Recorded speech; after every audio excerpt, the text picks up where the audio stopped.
mon fils avait amené des amis au chalet et moi, je ne savais même pas que lui était là, qu'il l'avait invité. Et 6 mois plus tard, la première fois qu'il me voit, il vient en courant, moi et Cathy, et il nous dit merci de m'avoir invité au chalet.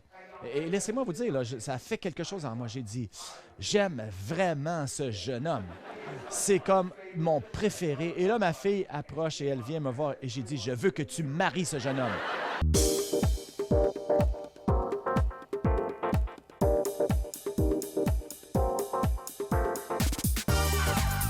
Bienvenue à l'église du Rocher de Winnipeg.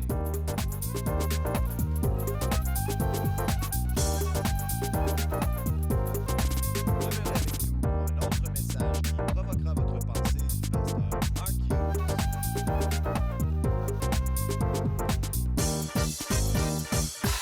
Ce matin, je débute une mini-série et ce que je veux dire par une mini-série, c'est que ça va durer 2 semaines.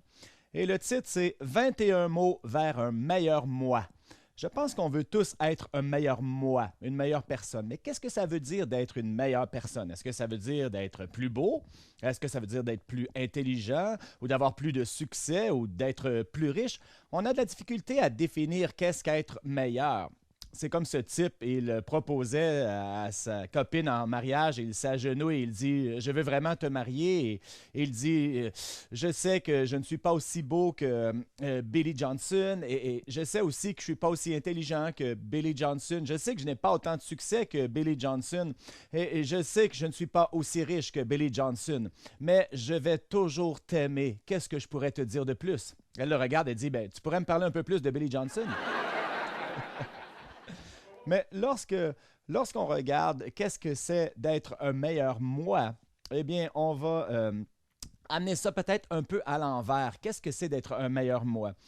J'ai vu comme un vieux poème qui était un peu anonyme. Je n'ai pas pu trouver la source. Et quand on le voit, le titre s'appelle Relations humaines, mais je pense que c'est pas tellement beau, mais c'est vraiment pour les relations humaines. Et moi, j'ai décidé de l'appeler 21 mots vers un meilleur moi. Et voici, c'était un peu sous la forme de poème. Moi, je vais le faire sous la forme de Broadway.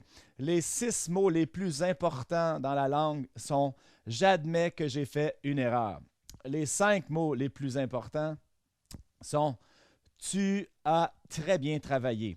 Les 4 mots les plus importants, selon moi, c'est quelle est ton opinion? Les 3 mots les plus importants, s'il vous plaît, et les 2 mots les plus importants, et je les répète en double, merci, merci. Mais le mot le plus important dans la langue, c'est nous. Et on va les voir un après l'autre et on va les faire à l'envers et ça va durer 2 semaines. Et je vais essayer d'expliquer comment ces 21 mots pourraient vous amener vers un meilleur moi, un meilleur vous. Mais juste avant, j'aimerais passer et prendre quelques temps ce matin pour parler du mot le moins important ce matin. Il y a un mot que si on l'embrasse, ça va ruiner vraiment tous les autres 21 mots. Et ce mot est vraiment contraire à tout ce que je vais dire dans les 2 prochaines semaines. Alors, nous devons premièrement enlever ce mot du chemin pour poursuivre les autres. Et le mot le moins important, c'est moi. Moi. Vous êtes le problème. Et quand je dis moi, je veux dire vous, vous savez. Hein? Non, non, non, pas nous. Vous dites vous. Non, non, moi, quand je dis moi, je veux dire vous. Non. Et quand je dis moi, je veux dire nous tous. Et c'est important et c'est dramatique de voir à quel point on est centré sur nous. Et si vous allez revoir tout ce que vous avez écrit, là, une lettre, un blog ou tout ce que vous avez dit, si vous étiez pour le reviser, le réécouter et prendre le temps de compter combien de fois vous avez dit moi, je ou moi-même, vous allez être choqué. Hein? Je pense, et je suppose, la façon que je le vois. Écoutez, on est focusé sur nous-mêmes. Cette culture est incroyable, on ne le réalise pas. Et c'est la raison du succès des médias sociaux, hein? MySpace, Facebook, Twitter. La raison pour laquelle ils ont eu tant de succès, c'est parce que ça donne aux gens l'opportunité de parler de leur sujet préféré qui est eux-mêmes. Et Écoutez un instant, qu'est-ce que Facebook? C'est des gens qui ont l'opportunité de s'exprimer eux-mêmes ou de parler d'eux-mêmes. Et je ne condamne pas Facebook ici, là, mais plutôt je condamne l'esprit derrière qu'on est tellement pris par nous-mêmes et on vit vraiment dans une culture narcissique incroyable. Et quand on regarde aux gens qui sont pris là, par eux-mêmes, quel meilleur exemple que Donald Trump? Hein?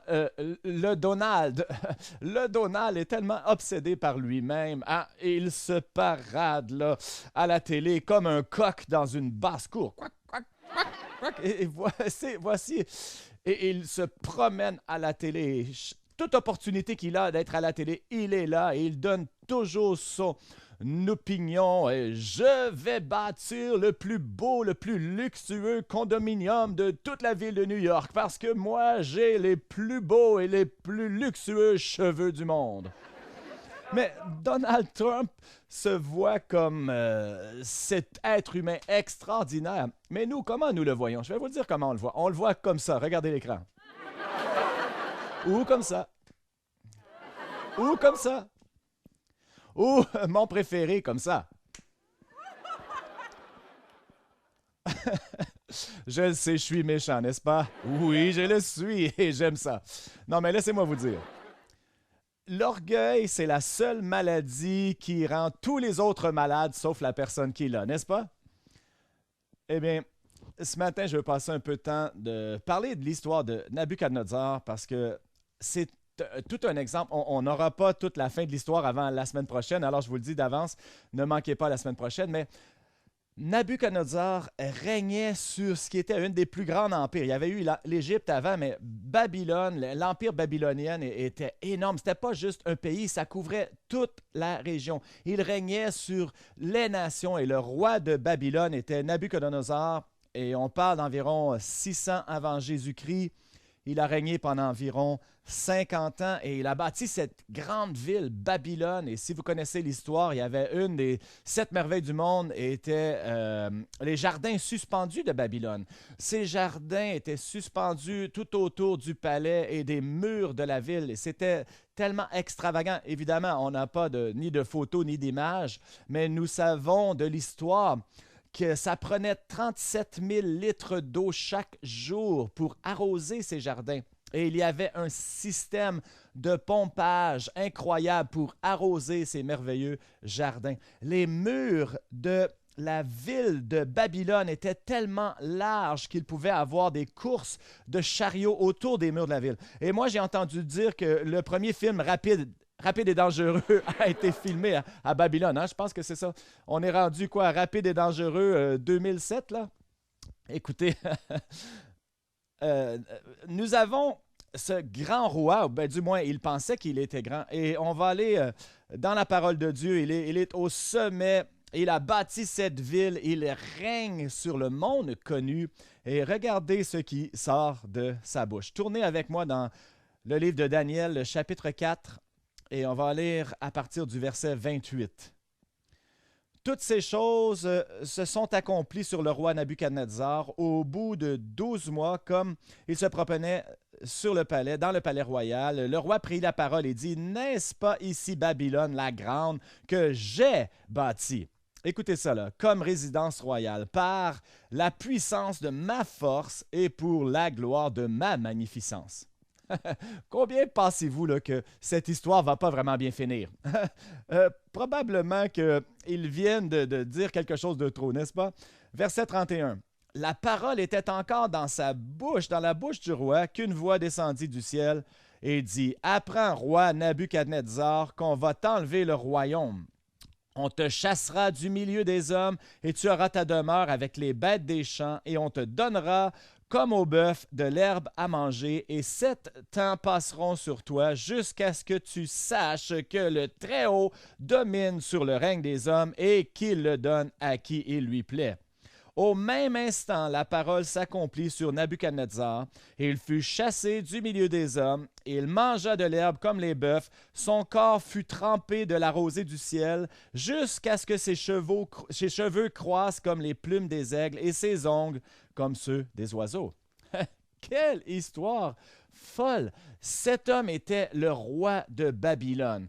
Il était plein d'orgueil, il racontait, il parlait de son royaume, son palais royal qu'il avait fait par sa force, pour sa gloire, par sa puissance. Et Dieu a dit, au même instant, tu descends. Plus gros ils sont, plus ils font de bruit quand ils tombent. Et boum, il est tombé. Et regardez où Dieu l'a amené. Écoutez, peu importe les circonstances ou la cause, on ne le sait pas, mais il a perdu la tête, il est allé dans les champs, il a commencé à brouter comme les bœufs durant 7 années. Voilà le roi. Vraiment, il a besoin d'une coupe de cheveux. Ses cheveux sont comme des plumes des aigles, ses ongles comme ceux des oiseaux. Et durant 7 années, il rampait dans le gazon. C'est ce qui arrive lorsque nous nous exaltons nous-mêmes. Hein? Celui qui s'exalte sera abaissé. C'est ce que ça veut dire. Et c'est ce que Dieu nous dit à nous. Et personne d'entre nous, on n'a pas la hauteur de Lucifer ou la hauteur du roi Nabuchodonosor de Babylone, mais on a tous notre propre orgueil, toutes nos influences, nos familles, nos entreprises. On a tous le potentiel d'être orgueilleux et fiers et d'être remplis de nous-mêmes. Et Dieu dit que si tu fais cela, il va t'abaisser. C'est trop un grand risque. Écoutez cette histoire. Alors, moi, j'étais à l'événement Un Cœur et j'étais le conférencier et j'attendais que la partie principale débute et je suis sur les lignes de côté. Et ce journaliste vient avec un micro dans les mains parce qu'il y avait des journalistes partout. Et là, elle vient vers moi, elle dit « Ah, je vous ai cherché partout, je suis tellement content de vous avoir trouvé. Est-ce que je peux faire une entrevue? » J'ai dit « Oui, il n'y a pas de problème, on peut faire une entrevue. » Et elle dit « Il faut que je confesse que je ne savais pas qui vous étiez. » Elle dit, vous savez, je ne suis pas de Winnipeg, je ne sais pas, je ne savais pas qui vous étiez. Et il y a quelqu'un qui m'a pointé, qui vous a pointé, et je suis content de vous avoir trouvé. Alors je lui ai dit, ben, il y a une ou deux personnes à Winnipeg qui ne me connaissent pas, je sais, il n'y a pas de problème. Et là, elle dit, ben, je suis tellement heureuse de vous avoir trouvé, je m'excuse, je suis de l'extérieur de la ville, je ne connais pas Winnipeg, je ne connais rien des Blue Bombers, je ne connais aucun joueur, alors c'est nouveau pour moi, alors merci. Merci beaucoup de me permettre de faire cette entrevue. Mais j'ai dit, il n'y a pas de problème, pas de problème. Alors, elle dit, êtes-vous prête? On va aller en direct. J'ai dit oui. Alors, elle débute et elle prend son micro et elle dit, nous sommes au 4e annuel événement de Un Cœur au terrain Investor. Je suis avec le temple de la renommée, Milt Stegall.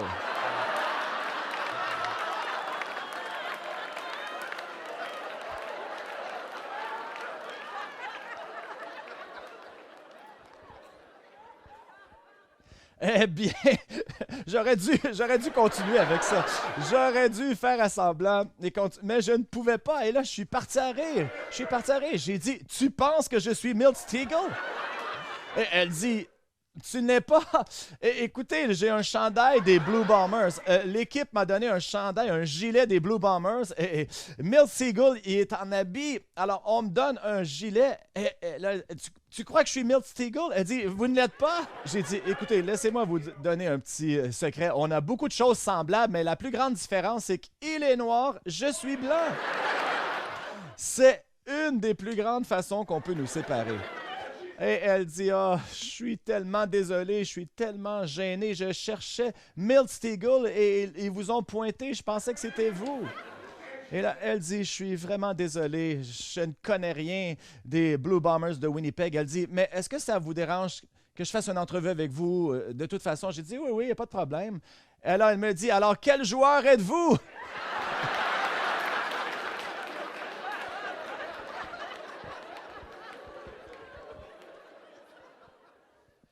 J'ai dit, je ne suis pas un joueur des Blue Bombers. Elle dit, mais pourquoi est-ce que je ferais une entrevue avec vous alors? Et là, j'ai dit, c'est vous qui vouliez une entrevue. Pourquoi vous ramenez ça sur moi? Et là, elle me dit encore, je suis tellement gêné, désolé. Pensez-vous qu'on pourrait garder ça, notre petit secret?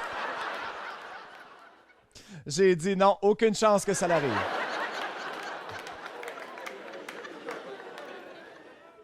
Plus grands ils sont, plus ils font du bruit quand ils tombent. Si tu t'élèves, tu seras abaissé.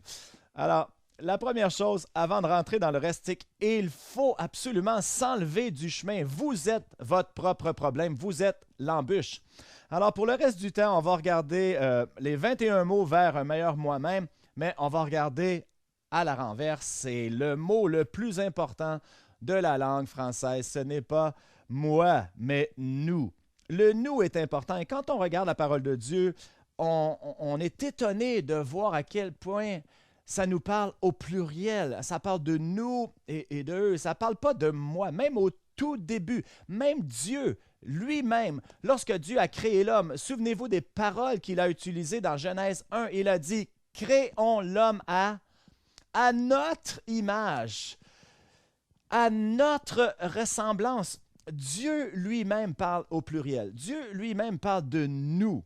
Et on dit, mais comment Dieu est-il un nous? Oui, le Père, le Fils, le Saint-Esprit, c'est la Trinité. Le Père, le Fils, le Saint-Esprit, trois en un. Et lui, il est heureux de partager avec qui il est. Il y a comme une nature collégiale en Dieu. Le Père, le Fils, le Saint-Esprit, une nature de relation. Alors, lorsque Dieu parle, souvent, il parle au pluriel parce que Dieu est trois en un. Et ça devrait être un peu un indice sur comment il aimerait que l'on vive notre vie. Et ensuite, il dit, créons l'homme à notre image, à notre ressemblance. Alors, il crée Adam. Et il a créé Adam un moi ou un nous? Il a créé un moi, évidemment. Il était un. Et là, il a pris Adam, sa création, il l'a mis dans le jardin. Il a dit, occupe-toi du jardin. Et là, Dieu l'a regardé pendant une courte période de temps. Et ensuite, Dieu a dit, il n'est pas bon que l'homme soit seul. Alors, je lui créé une aide. Alors, il a fait tomber dans un sommeil, il a pris une côte et il a créé la femme. Adam se réveille et lui amène la femme. Il dit, os de mes os, chair de ma chair, pour cette raison, un homme quittera son père et sa mère et s'attachera à sa femme et les deux deviendront une chair. Ou, en d'autres mots, le moi deviendra nous, n'est-ce pas? C'est exactement l'histoire de la parole de Dieu. Lisez du début à la fin, on remarque cela encore et encore. Jésus, le plus grand homme, le Fils de Dieu, le Sauveur du monde, le plus grand être humain qui n'ait jamais été sur cette terre, qu'est-ce qu'il fait en premier? Il vient et il se trouve 12 hommes pour partager son voyage avec lui. Il est devenu nous. Il est devenu un nous. La première chose qu'il a fait, on regarde le livre des Actes, probablement que on rate ça, on dit Jacques a fait ceci, Paul a fait ça, Pierre a fait ça. Mais souvent, on rate le fait que presque tout le livre des Actes est écrit au pluriel. Lisez-le pour vous-même. Qui a écrit le livre des Actes? Qui se souvient? C'est Luc qui a écrit les Actes. Luc a écrit les Actes et souvent, Luc était avec Paul et souvent, et là vous allez le remarquer, il dit « Nous sommes allés à tel et tel endroit et nous avons voyagé. » Ou si Luc n'était pas là, ils vont dire « Ils sont allés ». Il ne dit pas Paul, il dit « Ils sont allés » au pluriel. Ils ont fait ceci, ils ont fait cela. Et on voit toujours que c'est écrit au pluriel parce que Dieu veut vraiment nous enlever du moi et nous amener vers le nous, parce que le moi est le mot le moins important et nous est le plus important. Et regardez toute votre vie, vous allez voir à quel point c'est important. On peut faire toutes sortes de choses par nous-mêmes. Et oui, et tant pis, c'est quand on les fait ensemble que ça prend de l'importance. Qui se souvient de Winnie the Pooh? Hein? Il a dit à Christopher Robin un jour, il dit, tu arrives juste à temps pour la meilleure partie de la journée. Et Christopher Robin a dit, mais quelle heure est-ce? Eh bien, il dit, c'est le temps où toi et moi, on devient nous. Et c'est vraiment ça qui est important. On est meilleurs ensemble. Combien vous êtes assez vieux pour se souvenir du film là, qui est sorti en 1975? Je sais que c'est loin pour certains, mais le film Mahogany, avec Diana Ross, et il y a plusieurs... Bon, il y a quelques femmes qui lèvent leurs mains, quelques hommes qui sont gênés qui lèvent leurs mains, je vois ça. Mais Diana Ross jouait cette femme qui arrivait d'un milieu très, très pauvre. Et là, soudainement, elle a été lancée dans la célébrité, dans l'industrie de la mode. Et son ami, c'était Billy Dee Williams. Et le film était qu'elle devait choisir entre sa carrière et sa relation entre cet homme. Et elle choisit sa carrière. Et là, elle l'accuse et elle dit « J'ai du succès et tu ne peux pas, et tu n'es pas content. » Et là, lui, il lui répond « Laisse-moi te rappeler de ceci. Le succès n'est rien si on n'a personne avec qui le partager. » Et à la fin de la film, je vais vendre le punch, là, désolé, mais c'est en 75, elle choisit lui au-dessus de la célébrité. Évidemment, c'était le mouvement féministe. Hein? En 75, c'était le mouvement féministe. Et là, c'était catastrophe. Elle abandonne sa carrière pour un homme. Elle est folle. Le succès n'est rien si on n'a personne avec qui le partager. Et voici l'histoire. La partie la plus importante, c'est quelque chose de grand ressort toujours quand on fait quelque chose avec un nous. Pensez à Nabuchodonosor. Il dit « Ma grande ville que j'ai bâtie par ma puissance et ma force pour ma gloire. » Pensez-vous que Nabuchodonosor a bâti quelque chose dans cette ville? Croyez-vous qu'il a soulevé son petit doigt pour placer une pierre? Mais non, il n'a absolument rien fait. Cette ville a été bâtie parce qu'il y a eu des milliers, probablement des dizaines de milliers de personnes qui travaillaient pour le faire arriver. Les grandes choses arrivent lorsqu'on se rassemble. Les grandes choses arrivent lorsqu'on se joint ensemble pour faire quelque chose qui est plus grand et plus important que nous-mêmes, n'est-ce pas? Alors, c'est le premier point. Le premier point qu'on doit comprendre, c'est que nous, c'est le mot le plus important. Et l'autre mot le plus important, et je vais le répéter en double, c'est merci, merci. Je ne pourrais jamais mettre assez d'emphase sur l'importance de ce mot. Je pense qu'on a été créé d'une certaine façon que c'est presque dans notre nature humaine de vouloir voir la reconnaissance et d'être remercié. Et je sais que parfois, ça peut paraître égoïste là, quand on veut être remercié, mais c'est comme ça qu'on est créé. Voici ce qui m'est arrivé déjà. J'ai une femme qui est allée dans un voyage missionnaire. Elle était très excitée et lorsqu'elle est revenue, elle m'a ramené un souvenir de ce pays. C'était juste une petite babiole, peut-être quelques dollars, mais c'est pas grave. Elle l'a ramené. Je n'étais pas là lorsqu'elle est venue. Alors, elle l'a mis sur mon bureau et elle a mis une petite note, une petite carte. Alors, moi, je suis arrivé dans mon bureau, j'ai vu la carte, j'ai vu le cadeau, j'ai dit « Ah, un beau cadeau ». Et alors, j'ai pris le cadeau et je l'ai mis sur ma tablette et devinez quoi, j'ai oublié. Et la prochaine fois que j'ai vu cette dame, j'ai oublié de la remercier. Vous savez ce qui arrive, hein? C'est pas que je n'étais pas reconnaissant, j'ai juste oublié de la remercier, oublié de lui dire. Alors, chaque fois que je la voyais, les semaines qui ont suivi, j'oubliais, je négligeais. Et là, évidemment, j'avais complètement oublié, mais j'avais remarqué qu'elle était comme un peu aigrie avec moi. Et là, un jour, j'ai dit, écoute, on dirait qu'il y a quelque chose qui te dérange. Elle dit, oui, il y a quelque chose qui me dérange. Elle dit, il y a 6 semaines, j'ai mis un cadeau sur ton bureau et tu m'as jamais dit merci et j'attends encore que tu me dises merci. Aouh! Ah! Oui, mais Pasteur Marc, c'est égoïste de sa part, n'est-ce pas, qu'elle veut avoir un remerciement, non? Oui, absolument. Ce n'était pas bien pour elle de demander un remerciement, mais c'était encore plus mal pour moi de l'avoir oublié. Et nous, on est créés, on aime la reconnaissance. Ça fait partie de la nature humaine. Hein? Quand on la voit, on aime ça. Et quand on ne la voit pas, ça nous dérange. Et je veux vous rappeler que même Jésus a été dérangé par un manque de reconnaissance. Et vous dites, ah oui, quand il a guéri les 10 lépreux. Il a guéri les 10 lépreux et il a dit, allez vous montrer au sacrificateur. Et pendant qu'il est en chemin, ils ont été guéris. Il y en a un qui est revenu et qui a remercié, et a remercié Jésus. Et Jésus lui dit ceci. N'y a-t-il pas eu 10 lépreux qui ont été guéris? Où sont les 9 autres?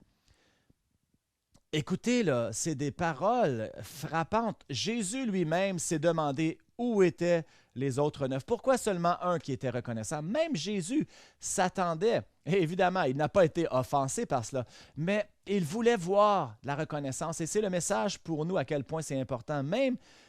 Même Jésus veut voir de la reconnaissance, donc c'est important. Et quand on voit des gens qui sont reconnaissants, on les aime vraiment. Et je veux vous raconter une petite histoire. Probablement, je l'ai déjà racontée, mais c'est pas grave. J'étais dans une partie de volleyball comme spectateur et un ami de mon fils nous a vus en janvier et il est venu nous voir en courant. Et dans les estrades, il dit « Monsieur Hughes, je suis tellement content de vous avoir vu. Je veux juste vous remercier de m'avoir invité au chalet. » Et là, je me dis en moi-même, premièrement, je sais qui tu es, mais je ne me souviens pas de t'avoir déjà invité au chalet. Et ce qui est arrivé, c'était qu'au mois d'août, l'année d'avant, mon fils avait amené des amis au chalet et moi, je ne savais même pas que lui était là, qu'il l'avait invité. Et 6 mois plus tard, la première fois qu'il me voit, il vient en courant, moi et Cathy, et il nous dit « Merci de m'avoir invité au chalet ». Et laissez-moi vous dire, là, ça a fait quelque chose en moi. J'ai dit, j'aime vraiment ce jeune homme. C'est comme mon préféré. Et là, ma fille approche et elle vient me voir et j'ai dit, je veux que tu maries ce jeune homme. Demandez-lui la question, c'est vrai. C'est une vraie histoire. Je l'ai pointé, j'ai dit, je veux que tu maries celui-là. Et ça fait 2 ans et je lui dis toujours de marier ce gars-là. Mais il y a quelque chose par rapport à la reconnaissance qui fait un long bout de chemin. Alors, le mot le plus important que je répète 2 fois, plutôt le mot le plus important, c'est nous. Et le deuxième mot le plus important, c'est merci. Et en troisième place, c'est ces 3 mots, s'il vous plaît. Hein, vous savez, s'il vous plaît, merci. On sait que c'est les 2 tranches de la sandwich de reconnaissance. Hein. On dit s'il vous plaît avant que quelqu'un fasse quelque chose et on dit merci après. Et c'est ce qu'on essaye d'enseigner à nos enfants. Et si vous ne le faites pas, vous devriez. Et quand on grandissait, on appelait ça les mots magiques. Hein. C'est quoi les mots magiques? Et aujourd'hui, ils pensent que c'est abracadabra. Non, non, non. C'est s'il vous plaît et merci. Et ce sont les 2 tranches de la sandwich de reconnaissance. Et si vous dites s'il vous plaît et merci, des choses merveilleuses vont vous arriver. Êtes-vous d'accord? Il y a quelque chose, vous savez, parce qu'on a été créé pour de la reconnaissance, de la donner, de la recevoir. Si on commence à utiliser ces mots s'il vous plaît et merci, on va révolutionner notre vie. Et quand j'ai dit que j'aimais les gens qui étaient reconnaissants, voici mon encouragement. Si vous aimez les gens qui sont reconnaissants, eh bien, devenez une personne comme ça. Devenez une personne reconnaissante. Vous pouvez changer votre entreprise, vos relations, votre famille. Il n'y a rien que vous ne pouvez changer dans votre vie avec la puissance de la reconnaissance. Ça va tout changer, absolument tout. Et je termine avec une dernière histoire. C'était cette femme qui était au travail et sa sœur l'appelle. Sa sœur gardait sa fille.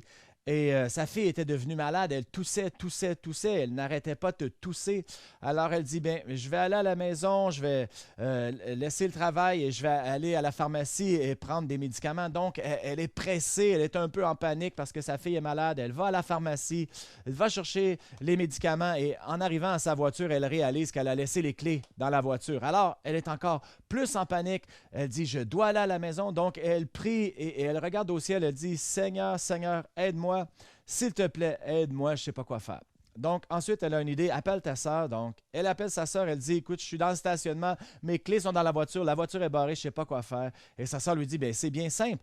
Trouve un support et passe par la porte et débarre au travers la vitre. Là, ça fonctionne bien. Elle dit, OK, parfait. Donc, elle raccroche et elle regarde autour elle dans le stationnement et écoutez là, il y a un support qui est là, il est déjà droit, il est déjà préparé. Quelqu'un l'avait déjà utilisé. Alors, elle prend le support et elle dit, wow, c'est formidable. J'ai le support, j'ai juste à débarrer la serrure. Elle regarde, elle dit, j'ai aucune espèce d'idée comment on fait ça. Alors elle prie encore, elle dit, Dieu, s'il te plaît, fais venir quelqu'un vers moi pour débarrer ma voiture, s'il te plaît, Dieu. Et là, elle voit cet homme qui s'en vient et il a de l'air un petit peu étrange, pour dire le moindre. Et là, il s'en vient dans la rue, il s'en vient vers elle et elle dit, je ne sais même pas si je devrais parler à cet homme-là, mais elle dit, d'un autre côté, si j'ai prié, alors c'est probablement la personne que Dieu envoie. Donc, elle dit, excusez-moi, monsieur, je me suis embarré à l'extérieur de ma voiture, ma fille est malade, je dois aller la voir, j'ai les médicaments, j'ai le support, mais je ne sais pas comment faire ça. Elle dit, ben moi, je peux faire ça pour vous. Alors, lui, il prend le support et 30 secondes après, la porte est débarrée. Et là, elle le regarde. Elle ne sait pas pourquoi elle a fait ça, mais elle lui saute dans les bras, elle lui fait un câlin. Elle dit, ah, merci, merci, vous êtes vraiment un homme gentil. Et là, lui, il la regarde et il dit, personne ne m'a jamais appelé un homme gentil. Et il dit, en passant, je suis sorti de la prison la semaine passée pour vol d'auto. Et là, elle dit, eh bien, Dieu soit loué davantage. Non seulement il m'a envoyé quelqu'un, mais il m'a envoyé un professionnel.